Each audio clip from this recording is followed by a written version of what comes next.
Hello everyone, আশা করছি আপনারা সবাই খুব ভালো আছেন। সকালের ব্রেকফাস্ট করে আজকে বের হয়েছে। আজকে ঋদ্ধিকে স্কুলে নিয়ে যায়নি, কারণ ঋদ্ধির শরীরটা একটু ঠান্ডা জ্বর হয়েছে। এই কারণে আর ও ঘুম থেকেও উঠছিল না, এই কারণে ওকে আর নিয়ে যাওয়া হয়নি। তো আমরা একটু বের হয়েছি সবাই মিলে একটা কাজের জন্য, সেখানে গিয়েছিলাম। কাজটা হয়ে গিয়েছে, তো কালকে হচ্ছে কাজটা প্রপারলি হবে। তো সে কথাবার্তাগুলোই বলতে গিয়েছিলাম। এখন আসলাম, আসার পরে এখানে এই যে খাওয়া দাওয়া করছি। কোথায় এসেছি বলেন তো? স্টার কাবাবে এসেছি।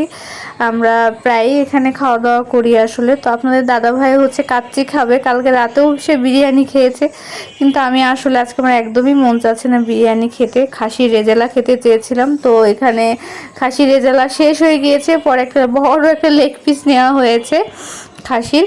তো আমি সাদা ভাত খেয়েছি, ডাল ছিল, আর রিদ্ধি এখানে বিরিয়ানি খাচ্ছে, ওর বাবা দিয়েছে। এই আর কি। তো আপনাদের দাদাভাইকে বলছে আমি এত বড় খাসির রেজালা খেতে পারবো না, তো বলছে যতটা পারো খাও আর কি। তো ভালোই খেয়েছি আর কি, আমার সাদা ভাত সবসময় ভালো লাগে। আর এই তো বাইরে পরিবেশটাও ভালো আছে।